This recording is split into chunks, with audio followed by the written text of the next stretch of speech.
on how we're helping people that can't qualify for traditional financing, and agents as you are, right? Yep. That have situations, that have clients that want to buy but can't buy. So as we know, 70 to 80% of people that want to buy a home can't qualify for traditional bank financing. Yep. For whatever reason, right? And banks tend to be inside the box thinkers. They don't like to get too creative. They're afraid to take any chances. And there's a reason for that. Their hands are tied, right? Like there's check boxes they have to follow. You're a lender, if anybody didn't catch that. So like exactly. Really So for those people that have this is the first time they've seen us, heard us talk about rent to own homes and how our program works, can you kind of give a brief explanation as to how the program works, and then we could dive deep into how it works specifically for an agent and then for individual home buyers? Well, we're basically just helping people that can't get qualified by a bank. Part of our process is working with a lender and really understanding why somebody can't get qualified now and what it's going to take for them to get qualified in the future. And if they're a good fit, we can get into that, like who is a good fit. If they are a good fit, we go buy them a house, or we may already have the house, in inventory. And that's a misconception. A lot of people think, there's this pool of homes that are ready to be moved into. That's usually not the case. Like we may have, and other companies will have properties on their website that are for sale on the market. And so we can dig into this a little bit more, but basically these are available. We can buy them for somebody. So that's one way of going about it. Yeah, so that's one great point you bring up. So let's kind of dive a little bit deeper into that, because a lot of people are new to us, to the program itself, and as you said, there's a lot of misconceptions out there, right? Because there are other companies that have their programs. Some of them are bigger companies. I don't want to mention them yet. And in a future episode, we'll dive deep into how those companies work and how our program is different than theirs. But there are some mom and pop, smaller investors that buy maybe off-market properties, and they're sort of fixer-upper properties, right? I call them junkie houses, right? No offense, but they're junkie houses. They're not bank-eligible properties, right? If an appraiser goes out there and an inspection needs to happen, those properties are probably not going to pass inspection. In the lender world, where I come from, those are going to be C5, C6 condition on the appraisal, meaning they cannot get financing, right? Mm-hmm. They won't meet conventional or FHA or VA guidelines to get traditional financing, right? So there are other investors or other companies that buy up off-market properties that are in these conditions, and they offer them on seller financing or some kind of terms, having the individual move in and fix it up themselves, right? Those are fixer-uppers that they move in, fix it up themselves.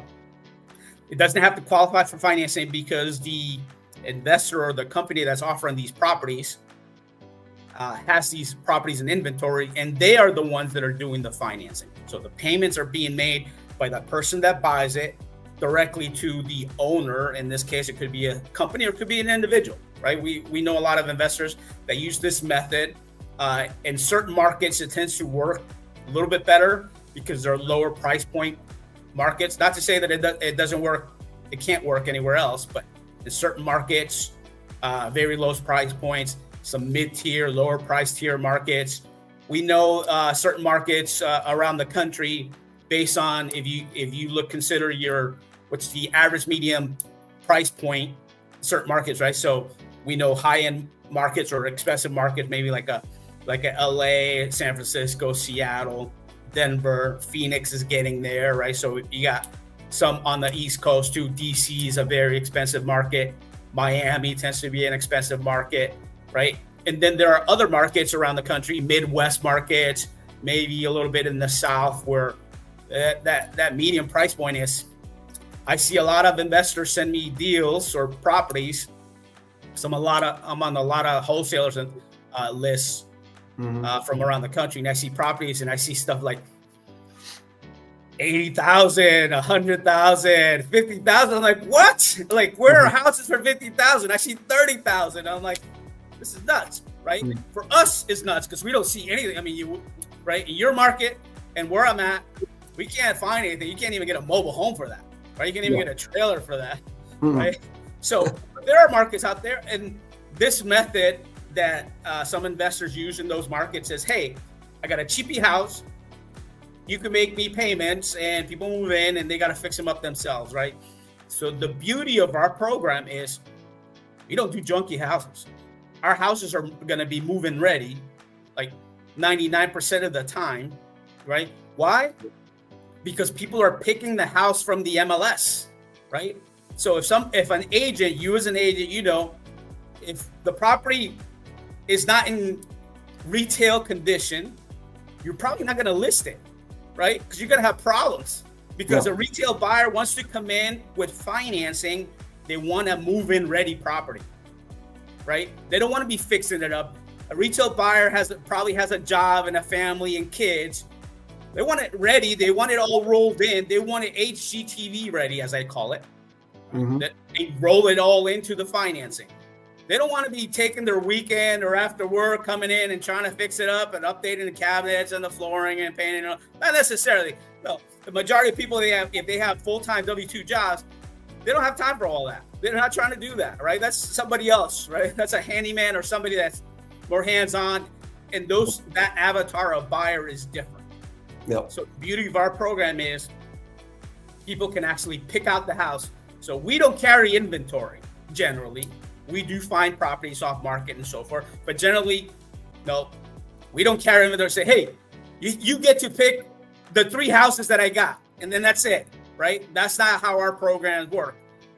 Beauty of it is they get to pick it, right? Obviously, it has to meet that they can afford it, right? We're also not going to put somebody into $1 million house when they can't afford $1 million, right? No. So we don't do that either. Yeah.